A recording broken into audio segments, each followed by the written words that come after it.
Welcome back to తెలుగువారి రుచులు. నేను మీ హర్ష.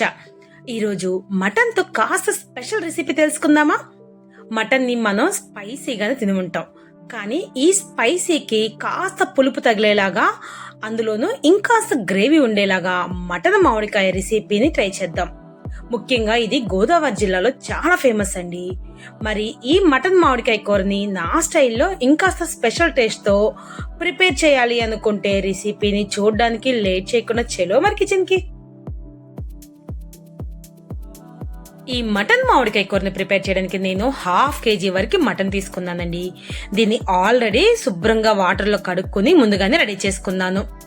ఈ విధంగా రెడీ చేసుకున్న ఈ మటన్ ని మ్యారినేట్ చేసుకోవడం కోసం ఇందులోకి నేను 1.5 స్పూన్ వరకు ఉప్పు వేసుకుంటున్నాను. అదే విధంగా 1/2 స్పూన్ వరకు పసుపు కూడా వేసుకోవాలి. ఇంకా నేను ఇక్కడ 2 స్పూన్ల వరకు కారం వేసుకుంటున్నాను. నేను తీసుకున్న కారం కాస్త స్పైసీగా ఉంది కాబట్టి 2 స్పూన్లు వేస్తే సరిపోతుంది. మీకు స్పైసీగా లేదు కారం అంటే ఇంకొక 1/2 స్పూన్ అయినా ఎక్స్ట్రా వేసుకోవచ్చు. ప్రతి ముక్కకి ఉప్పు కారం బాగా పట్టేంత వరకు కలుపుకోవాలి. సో ఈ విధంగా కలుపుకున్న తర్వాత మ్యారినేట్ చేసుకున్న ఈ మటన్ ని ఒక అరగంట సేపు పక్కన పెట్టేసుకుందాం. తర్వాత మసాలా కోసం ఒక మిక్సీ జార్లోకి చెక్క, షాజీరా, యాలుకలు, లవంగాలు వేసుకోవాలి. ఇందులోనే గసగసాలు మరియు జీడిపప్పు కూడా వేసుకుని ఇందులోకి ఎటువంటి వాటర్ వేసుకోకుండా మిక్సీ పట్టుకోవాలి. సో ఫైనల్ గా మనకి మటన్ మసాలా కూడా రెడీ అయిపోయింది. నెక్స్ట్ వచ్చి నేను 4 వరకు మీడియం సైజు ఉల్లిపాయలు తీసుకుంటున్నాను. ఇంకా వీటికి ఉన్న తోలు మొత్తం తీసుకుని వీటిని శుభ్రం చేసుకుని సన్నగా కట్ చేసుకోవాలి.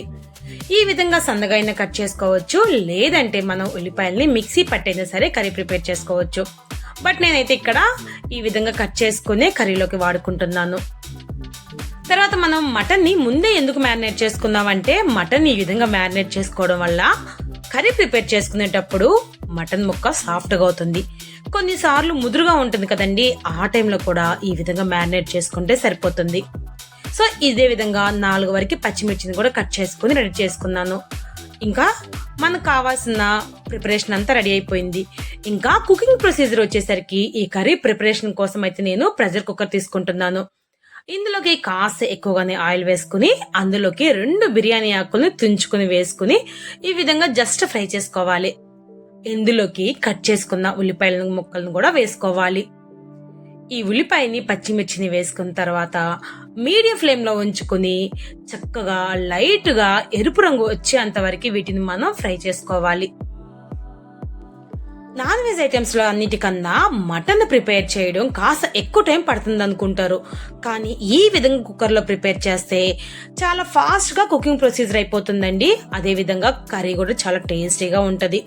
సో ఆనియన్స్ మనకి కావాల్సిన విధంగా ఫ్రై అయిపోయినాయి. ఇప్పుడు ఇందులోకి 1 స్పూన్ వరకు అల్లం వెల్లుల్లి పేస్ట్ కూడా వేసుకుంటున్నాం. దీనికి ఉన్న పచ్చివాసన పోయేంత వరకు వేయించుకుని ఇప్పుడు మనం మ్యారినేట్ చేసుకున్న మటన్ దగ్గరికి వెళ్తే చూసారు కదా, చక్కగా సాఫ్ట్ గా ఇక కొంచెం లైట్ గా వాటర్ కూడా వచ్చేసిందండి మటన్ నుంచి. ఇప్పుడు దీన్ని మనం ఆయిల్లో వేసుకుని ఇప్పుడు ఉల్లిపాయ ముక్కల్ని ఈ మటన్ ని బాగా కలుపుకోవాలి. సో ఈ విధంగా కలుపుకొని కనీసం ఒక 5 నుంచి 10 నిమిషాల పాటు మటన్ ని ఆయిల్లోనే కుక్ అవనివ్వాలి. అప్పుడే దానికి ఉన్న నీచు వాసన ఏమన్నా ఉంటే పోతుంది. అదే విధంగా ఆయిల్లో ఫ్రై అయితే మటన్ కి ఎంత టేస్ట్ ఉంటుందో తెలుసు కదా. ఈ ఆయిల్లో మటన్ ని ఒకసారి బాగా కలిపేసుకుని ఇప్పుడు లిడ్ తో కవర్ చేసుకుని ఒక 7 నిమిషాల పాటు మీడియం ఫ్లేమ్ లో ఉంచుకుని కుక్ చేసుకుంటా ఉంటే మనకి ఈ మటన్ ముక్కల పైన ఆయిల్ అనేది తేలుతుంది. సో అప్పటి వరకు మనం కుక్ చేసుకుంటూనే ఉండాలి. ఇంకా ఈలోపు మన స్పెషల్ గెస్ట్ అండి, ఇదిగోండి పచ్చి మామిడికాయని తీసుకుంటున్నాను. ఈ పచ్చి మామిడికాయ కాంబినేషన్ లో మటన్ కూర మరింత టేస్టీగా ఉంటది. ఎక్కువగా నాన్ వెజ్ ఐటమ్స్ లో మామిడికాయని చేపల కూరలోనే ఎక్కువ వేసుకుంటాం, కానీ మటన్ లో కూడా దీని రుచి అద్భుతమనే చెప్పాలి. సో మామిడికాయని ఈ విధంగా తోలు తీసేసుకుని కట్ చేసుకోవాలి మీడియం సైజ్ లో ఉండేటట్టు. అయితే నేను తీసుకున్న 1/2 kg మటన్ కి ఒక మామిడికాయ సరిపోతుందండి. ఎందుకంటే నేను తీసుకున్న ఈ మామిడికాయ చాలా పుల్లగా ఉంది, పులుపు ఎక్కువ ఉంది కాబట్టి 1 వరకు సరిపోతుంది. అదే పులుపు తక్కువగా ఉంది అనిపిస్తే మీకు 1.5 వరకు మామిడికాయని కట్ చేసుకుని ఈ 1/2 kg మటన్ కూరలో వేసుకోవాలి. సో ఈ విధంగా ఈ మామిడికాయని మీడియం సైజులో కట్ చేసుకుని రెడీ చేసుకుంటున్నాను.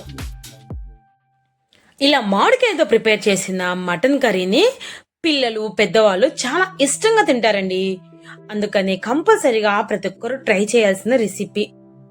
ఇంకా నేను కుక్కర్ ఓపెన్ చేసి చూస్తే ఇదిగోండి మనకి ఆయిల్ అనేది పైన తేలుతుంది.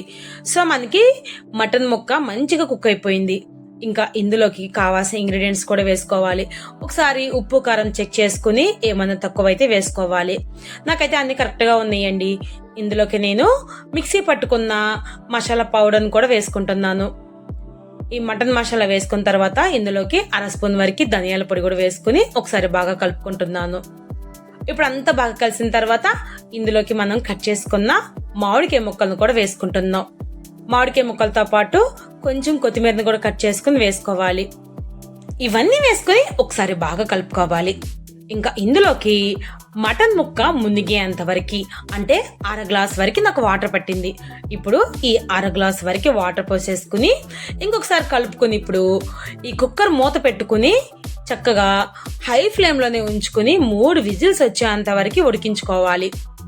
ఇంకా స్టవ్ ఆఫ్ చేసుకుని స్టీమ్ పోయేంత వరకు వెయిట్ చేస్తే సరిపోతుంది.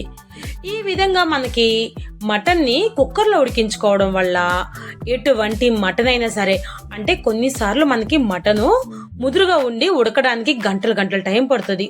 సో అటువంటప్పుడు ఈ కుక్కర్లో ఉడికించుకుంటే చాలా సాఫ్ట్గా కుక్ అవుతుంది. అదేవిధంగా మనకి టైం కూడా సేవ్ అవుతుంది. సో మనం ఇంకా ఎప్పుడెప్పుడు అని ఎదురు చూస్తున్న మటన్ మామిడికాయ కూర అయితే రెడీ అయిపోయింది. ఒకసారి అంతా కలిపేసుకోండి. చూసారు కదా ఎంత పర్ఫెక్ట్గా గ్రేవీ వచ్చిందో. అదేవిధంగా మామిడికాయలో ఉన్న పులుపంతా మటన్ ముక్కలకి పట్టేసేసి కర్రీ అయితే చాలా అద్భుతంగా ఉంటుందండి. ఇటువంటి గ్రేవీ ఉన్న ఈ మటన్ మామిడికాయని చక్కగా బిర్యానీకి, చపాతీకి, అదేవిధంగా రైస్ కాంబినేషన్లో ట్రై చేస్తే పిల్లల నుంచి పెద్దవాళ్ళ వరకు ఎవరైనా సరే ఫిదా అవ్వాల్సిందే. ఇంకెందుకు ఆలస్యం, కంపల్సరీగా ఈ వీకెండ్ ట్రై చేయండి.